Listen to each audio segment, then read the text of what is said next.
Bản tin tổng hợp tình hình Biển Đông ngày 1 tháng 7 năm 2023. Mỹ lên án thói cậy lớn nạt bé của Trung Quốc trên Biển Đông.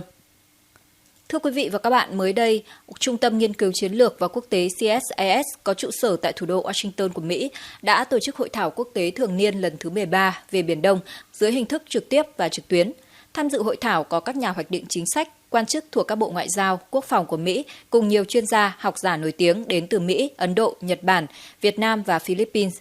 Đáng chú ý là sự hiện diện của hạ nghị sĩ Jennifer Kisgan thuộc Đảng Cộng Hòa, thành viên Ủy ban Quân lực Hạ viện và trợ lý Ngoại trưởng phụ trách Đông Á-Thái Bình Dương Daniel Crispin. Đoàn Việt Nam tham dự hội thảo do Phó Giáo sư Tiến sĩ Nguyễn Thị Lan Anh, Viện trưởng Viện Nghiên cứu Biển Đông thuộc Học viện Ngoại giao dẫn đầu.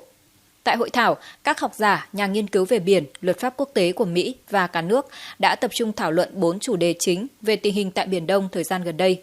Những điểm mới về pháp lý và quản lý tranh chấp ở Biển Đông, sự tham gia của mạng lưới liên minh vào Biển Đông, vai trò của các chủ thể bên ngoài như nhóm Bộ Tứ, Liên minh an ninh giữa Mỹ, Anh và Australia và châu Âu. Với nội dung chương trình phong phú, các phiên thảo luận có chất lượng, hội thảo đã làm rõ nhiều vấn đề thời sự ở Biển Đông, đồng thời đưa ra những dự báo trong thời gian tới.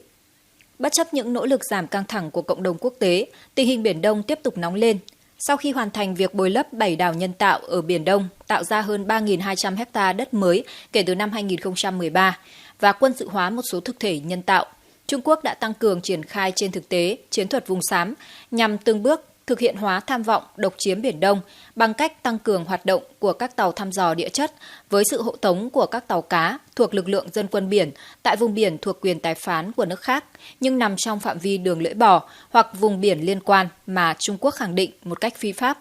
Bắc Kinh tuyên bố đó là vùng chồng lấn, rồi từng bước dùng sức mạnh biến vùng chồng lấn thành của mình. Chẳng hạn như vào tháng 9 và tháng 10 năm 2022, Trung Quốc đã điều một đội tàu hỗ trợ và tàu dân quân ngăn cản hoạt động thăm dò dầu khí của Malaysia trong vùng đặc quyền kinh tế EEZ của nước này.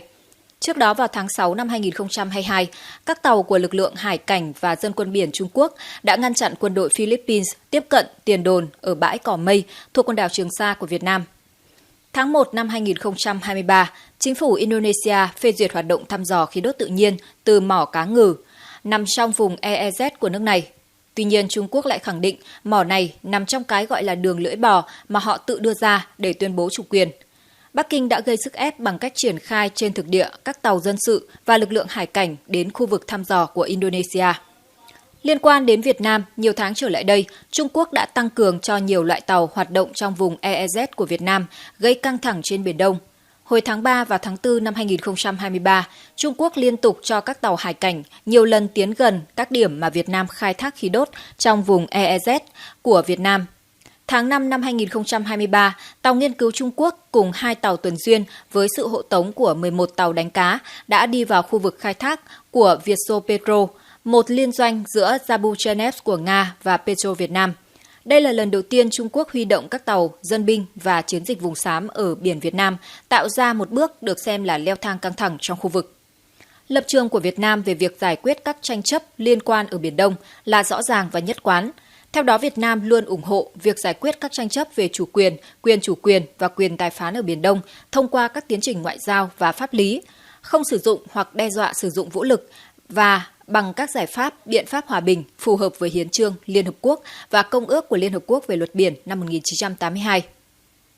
Là một thành viên có trách nhiệm của Công ước Liên Hợp Quốc về luật biển, Việt Nam đã tích cực ủng hộ việc vận dụng công ước nhằm thiết lập một trật tự pháp lý công bằng, bảo đảm quyền lợi và lợi ích chính đáng của các quốc gia. Chủ trương của Việt Nam là tôn trọng và tuân thủ Công ước Liên Hợp Quốc về luật biển, vận dụng công ước để giải quyết các tranh chấp trên Biển Đông bằng các biện pháp hòa bình trên cơ sở tôn trọng độc lập, chủ quyền và toàn vẹn lãnh thổ, cũng như tôn trọng lợi ích của các nước liên quan. Những tranh chấp liên quan đến hai bên thì hai bên giải quyết, tranh chấp liên quan đến nhiều bên thì nhiều bên giải quyết. Những tranh chấp chồng lấn chưa giải quyết được thì cần phải tìm cách quản trị để không ảnh hưởng đến hòa bình, an ninh, an toàn hàng hải. Trong khi tìm kiếm một giải pháp cơ bản lâu dài cho vấn đề Biển Đông, các bên liên quan cần kiềm chế, không làm gì để tình hình phức tạp thêm, phù hợp với các quy định của Công ước. Cùng với các nước ASEAN, Việt Nam đang nỗ lực đàm phán với Trung Quốc để sớm hoàn thành Bộ Quy tắc ứng xử ở Biển Đông COC, ràng buộc về mặt pháp lý, hiệu quả và thực chất. Trong khi đẩy mạnh các nỗ lực đạt được COC thực chất, hiệu quả, Việt Nam cho rằng các nước cần thực hiện nghiêm túc và đầy đủ mọi điều khoản của tuyên bố về cách ứng xử của các bên trên Biển Đông DOC, bởi vì việc này góp phần tạo ra môi trường thuận lợi cho tiến trình đàm phán COC. Việt Nam cũng tích cực tham gia vào các hoạt động quốc tế, tìm kiếm giải pháp cho vấn đề tranh chấp ở Biển Đông. Tại Hội thảo quốc tế thường niên lần thứ 13 về Biển Đông vừa diễn ra ở Washington, Trưởng đoàn Việt Nam là tiến sĩ Nguyễn Thị Lan Anh cho biết, sự tham gia của Việt Nam tại hội thảo trước hết là để bày tỏ những quan điểm lập trường của Việt Nam về vấn đề Biển Đông, giải thích rõ tính chính nghĩa cũng như cơ sở pháp lý một cách rõ ràng về những yêu sách của Việt Nam tại Biển Đông và về cả chủ quyền lẫn yêu sách về vùng biển. Bên cạnh đó, Việt Nam còn thể hiện một quan điểm tích cực là sẵn sàng giải quyết những tranh chấp tại Biển Đông một cách hòa bình, để qua đó góp phần duy trì hòa bình và ổn định tại khu vực.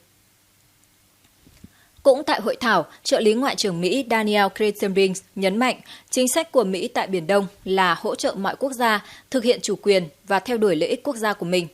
Mỹ tin rằng mọi quốc gia, dù lớn hay nhỏ, đều phải tuân thủ những quy tắc như nhau. Các nước lớn không nên bắt nạt những nước nhỏ hơn. Việc duy trì hòa bình, ổn định và tự do hàng hải ở Biển Đông là một phần của tầm nhìn lớn hơn của chính quyền Mỹ về một khu vực Ấn Độ Dương-Thái Bình Dương tự do và rộng mở. Do đó, Mỹ sẽ tiếp tục phối hợp với các đồng minh và đối tác trong khu vực và trên thế giới để đảm bảo rằng vùng trời và vùng biển ở trong Biển Đông được quản trị và sử dụng theo luật pháp quốc tế và trên cơ sở tôn trọng lĩnh vực hàng hải dựa trên luật lệ. Tiến sĩ Nguyễn Thị Lan Anh đánh giá nội dung chương trình hội thảo rất phong phú, các phiên thảo luận được đánh giá là có chất lượng. Mặt khác, sự tham dự và phát biểu của các quan chức cấp cao trong chính quyền và Quốc hội Mỹ, đặc biệt là sự hiện diện của cựu đại sứ Mỹ tại Việt Nam Daniel Kritenbrink là một người rất am hiểu các vấn đề của khu vực cũng như quan hệ song phương, là một điểm nhấn tại hội thảo lần này. Phát biểu tại hội thảo, tiến sĩ Nguyễn Thị Lan Anh, Giám đốc Viện Biển Đông, Học viện Ngoại giao Việt Nam cho biết, giống như mọi lần, sự tham gia của Việt Nam tại hội thảo này trước hết là để bày tỏ những quan điểm, lập trường của Việt Nam về vấn đề Biển Đông. Đây cũng là cơ hội để giải thích rõ ràng hơn tính chính nghĩa cũng như cơ sở pháp lý về những chính sách của Việt Nam tại Biển Đông, cả về chủ quyền lẫn yêu sách về vùng biển. Phát biểu tại Trung tâm Nghiên cứu Chiến lược Quốc tế hôm 28 tháng 6, trợ lý Ngoại trưởng phụ trách Đông Á Daniel Kritenbrink cho biết, Washington đã nhận thấy xu hướng rõ ràng và ngày càng gia tăng về sự cưỡng ép của Trung Quốc ở Biển Đông. Khi được hỏi liệu Ấn Độ có đóng vai trò ngày càng tăng ở Biển Đông và hợp tác nhiều hơn với Mỹ ở khu vực này hay không, ông Kritenbrink khẳng định có. Nhà ngoại giao cấp cao của Mỹ xác nhận sẽ có sự hợp tác lớn hơn giữa nhóm các cường quốc khu vực gồm Mỹ, Ấn Độ, Nhật Bản và Australia, được gọi là Bộ Tứ. Ông Kritenbrink cho biết trọng tâm của Mỹ trong khu vực là xây dựng năng lực của các đồng minh, đối tác và bạn bè có chung tầm nhìn về một thế giới hòa bình và ổn định.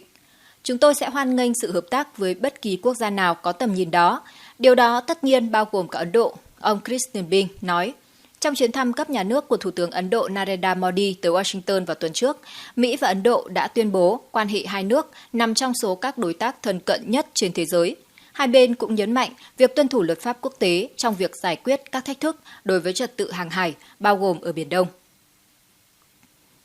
Các bạn có suy nghĩ gì về những diễn biến mới đây trên Biển Đông? Hãy để lại ý kiến của các bạn dưới phần bình luận.